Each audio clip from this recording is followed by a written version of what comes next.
Hi hello ಎಲ್ಲರಿಗೂ ನಮಸ್ಕಾರ. Welcome back to my channel. ನಾನು ನಿಮ್ಮ ಪ್ರೀತಿಯ ಭವ್ಯ.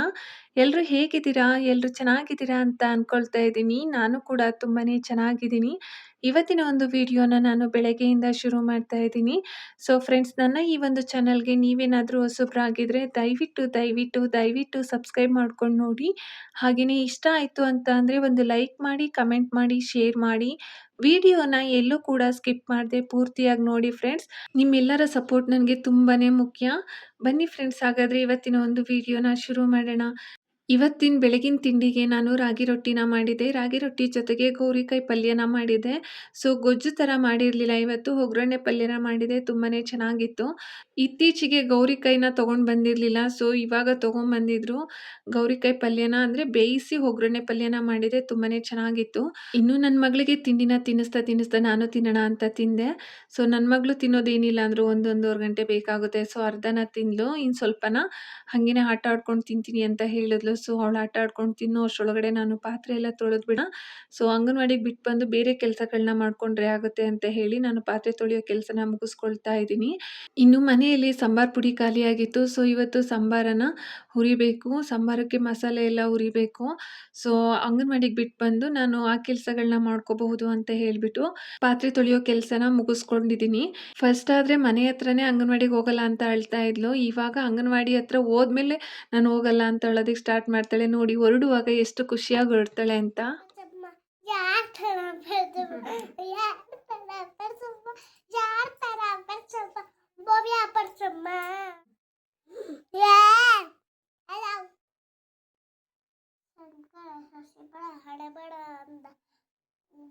ಸೂಪರ್.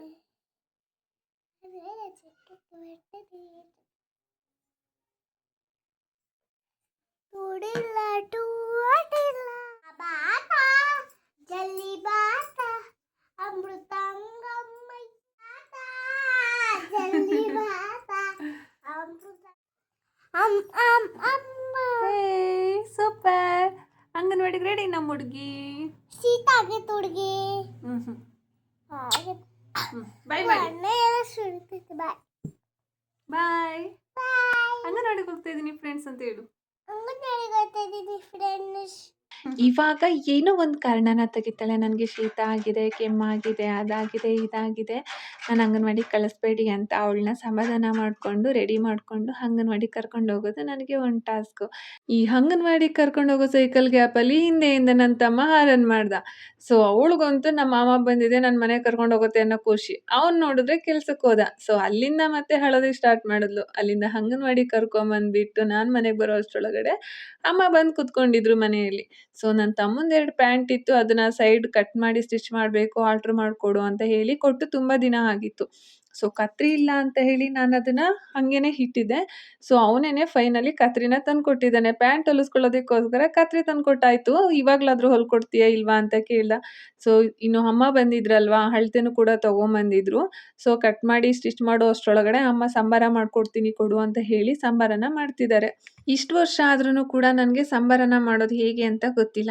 ಸೊ ನಾನು ಇದುವರೆಗೂ ಸಾಂಬಾರನ್ನ ಮಾಡಿಸಿನೇ ಇಲ್ಲ. 2 ಸಲ ನಾನು ಸಾಂಬಾರನ್ನ ಮನೆಯಲ್ಲಿ ಬಿಡಿಸ್ಕೊತಾ ಇರೋದು. ಸೊ ಫಸ್ಟೆಲ್ಲ ನಮ್ಮ ಅತ್ತೆ ಕೊಟ್ಟು ಕಳಿಸ್ತಾ ಇದ್ರು. ಇವಾಗ ಸ್ವಲ್ಪ ಊರ ಕಡೆ ಹೋಗೋದು ಕಡಿಮೆ ಆಗಿದೆ.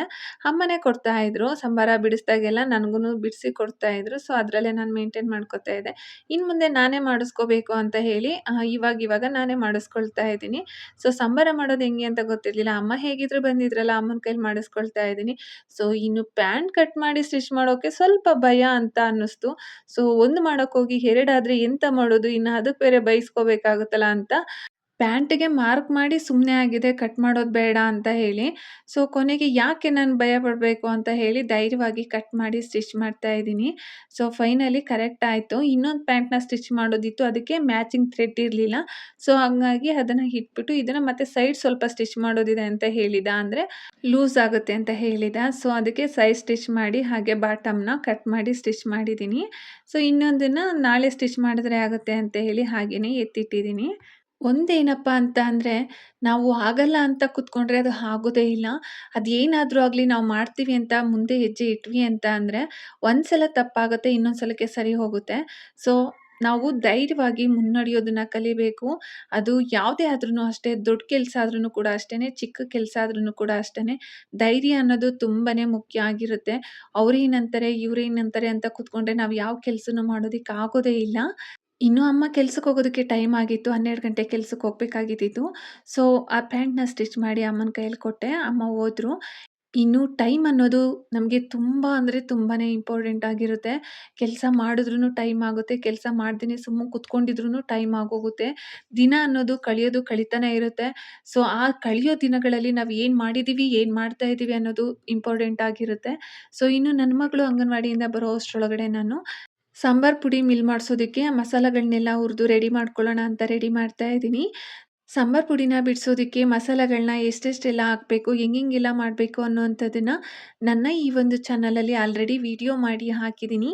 ನಿಮಗೇನಾದರೂ ಇಂಟ್ರೆಸ್ಟ್ ಇತ್ತು ಅಂತ ಅಂದರೆ ನನ್ನ ಈ ಒಂದು ಚಾನಲಲ್ಲಿ ಚೆಕ್ ಮಾಡ್ಬೋದು. ಇಲ್ಲ ಅಂದರೆ ಆ ಒಂದು ಲಿಂಕನ್ನು ನಾನು ಡಿಸ್ಕ್ರಿಪ್ಷನ್ನಲ್ಲಿ ಹಾಕಿರ್ತೀನಿ. ಅಲ್ಲಿನೂ ಕೂಡ ನೀವು ಚೆಕ್ ಮಾಡ್ಬೋದು. ನಾವು ಇವಾಗ 1 ಕೆಜಿ ನಾವು ಸಾಂಬಾರ್ ಬೀಜನ ತಗೊಬಂದು ಬಿಡಿಸ್ತೀವಿ ಅಂತ ಅಂದರೆ, ಅದಕ್ಕೆ ಮಸಾಲೆ ಎಲ್ಲನೂ ಹಾಕಿ ಹುರಿದು ನಾವು ಬಿಡಿಸೋ ಅಷ್ಟರೊಳಗಡೆ 2 ಕೆಜಿ ಆಗಿರುತ್ತೆ. ಇವಾಗ ನಾವು ಏನೇನೆಲ್ಲ ಕಾಳುಗಳನ್ನ ಹಾಕಿರ್ತೀವಿ ಅದೆಲ್ಲ ಒಂದು 1/4 ಕೆಜಿ, 100 ಗ್ರಾಮ್ ಈ ಥರ ಎಲ್ಲ ಹಾಕಿರ್ತೀವಿ. ಸೊ, ಏನಿಲ್ಲ ಅಂದ್ರೂ ಒಂದು 4, 5 ಥರದ ಕಾಳುಗಳನ್ನ ಹಾಕ್ತೀವಿ. ಸೊ, ಎಲ್ಲದನ್ನು ಸೇರಿಸಿದ್ರೆ 1 ಮುಕ್ಕಾಲು 2 ಕೆಜಿ ಹತ್ತತ್ರ ಆಗೇ ಆಗುತ್ತೆ. ನಮಗೆ ಇಷ್ಟು ಸಾಂಬಾರ್ ಪುಡಿನ ಬಿಡಿಸ್ಕೊಂಡ್ರೆ ತುಂಬ ದಿನನೇ ಬಾಳಿಕೆ ಬರುತ್ತೆ.